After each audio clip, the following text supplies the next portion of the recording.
Yeah. Hey, everybody. It is March 29th, 2017.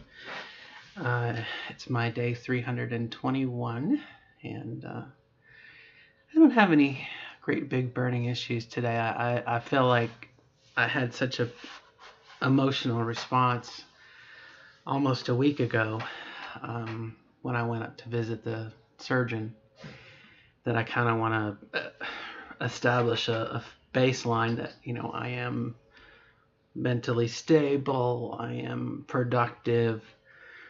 You know, in some ways, it's just like when you're hammering a nail or something and you hit your thumb for 30 seconds, you're like, owie, owie, owie, owie, owie. It's kind of how I look at it. Um, but I have lost, between last week and today, a total of 8 pounds, and it's not been a week yet. So, I don't necessarily think that I can maintain such a rate. If I was to do, I think in my head earlier today, I kind of did it as 6 pounds. If I was to maintain that, then instead of being weight eligible for surgery in March of 2018, it could be October of 2017. This year, just in, where are we at? 7 months. So again, not as earth shattering as maybe it once was, but that's a big assumption that I will continue to lose 6 pounds a week. Just checking the cats and dogs in here. And another thing that I kind of realized is I kind of have a double-edged approach to this. I can, if and when, or probably should say when and if, I think it's definitely going to happen. When you reach a plateau, I need to be aware of that so that I can either one or two things. I will increase my exercise. So I'm burning more calories. I'm forcing my body to exercise more, and and then the other side of that is the other side of the candle or whatnot. That is to decrease the calorie intake. I know safe. I believe there's some 500 calories is a magic number. 800. I've seen an 800 calorie diet. That's what a friend of mine at work was on, an 800 calorie diet. That's what they did at a supervised weight loss, not necessarily clinic, but hospital. And so I know 800 pounds, and one of the trans women on Trans Women National had said they were on a 1,200 calorie diet. So, my hope is that if I, since I'm using the government's website to kind of monitor, that if I, by chance get to a point that I'm doing something that's harmful to myself, it's going to tell me. It's one of those things. But, I am, to be a whiny person, I definitely am not used to being hungry. I'm getting back into that. It's okay to be hungry. Like today, for example, it's almost lunchtime, and I have eaten, I think, 10 Triscuits, and I've had a banana. I've eaten breakfast food. I've eaten, but my body is craving more and more and more. And I did go for a exercise twice since I got up this morning. So the whole point of it is, I think, is to feed your body. You're creating this energy deficit, or this, fuel deficit, so it forces your body to use the potential energy it has saved up. So, again, as this is kind of a transition blog, effects that you might guess from this exercise. I do feel tired. My body aches, which again is normal. My feet are becoming accustomed to walking again so much, as far as developing calluses and having hot spots, and I'm trying to intercept them before they become blisters. Changing my socks, keeping my feet dry and clean, good footwear, all that kind of come into play. That That's my reality now. Before it was surgery, psychological evaluation, this, that, and the other. And now it's just get up and be myself, which is wonderful. And then, but also to exercise, and watch what I eat. And I almost got mad yesterday because it seemed like everywhere I go, there's like a fried chicken.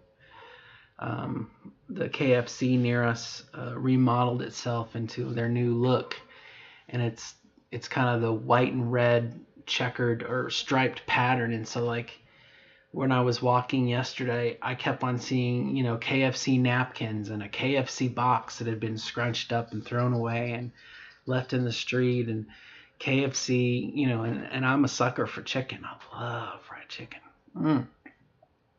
So, but that's where we're at. I'm kind of tired. I feel drained, but again, that tells me my body is, my little mitochondria are plugging away and burning fuel, and I just have to continue to let that happen. But it is a bit of a downer, but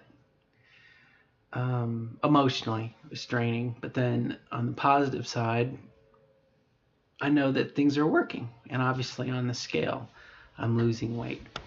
And in the back of my mind, the doubt comes in. It's like, well, you're not gonna keep it off, and I'm like, fine, I don't have to keep it off.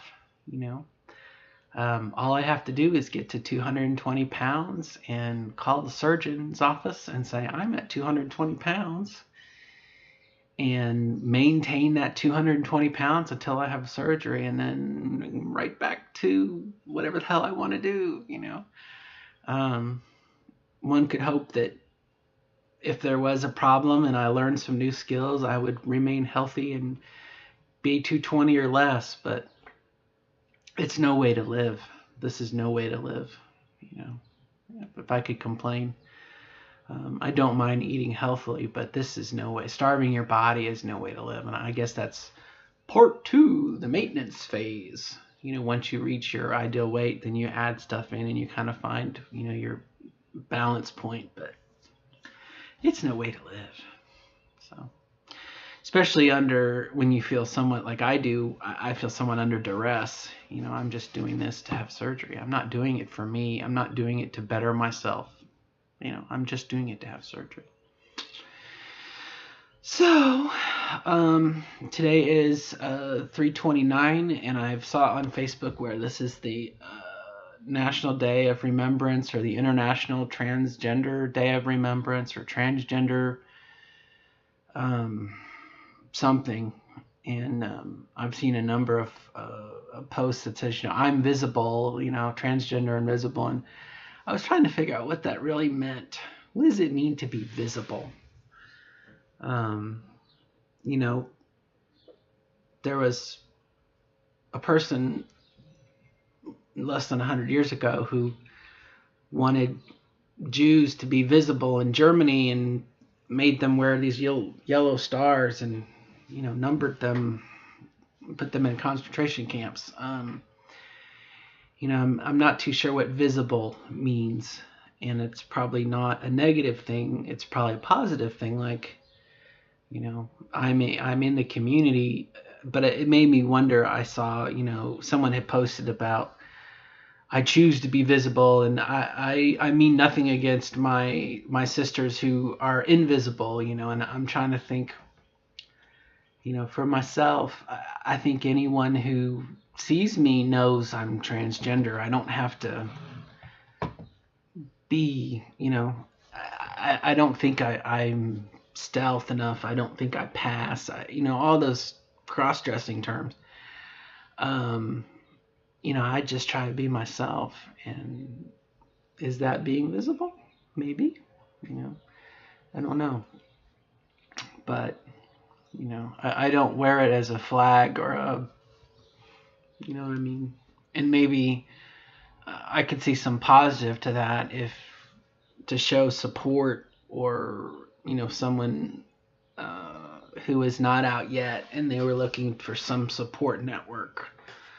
then I guess there is something to be visible. But again, I don't know what that means. Am I going to wear a transgender T-shirt? No. But I don't know. It's one of those things. I'm trying to think if there's anything else that's had another cool conversation the other night with another trans woman who said something about, up until this point in her life, she was kind of didn't want to socialize, and now she socializes a lot because she's out, and what a degree of freedom that was. And I can kind of relate to that. It's very, very true. But at the same time, I'm a wallflower anyway. I'm an introvert and whatever else. So, all right, well, gonna wrap this up. My time's almost up. Time to get back to work, but I hope all is good near you, and we will keep on going. So until next time, bye. Oh, I gotta find this thingy here.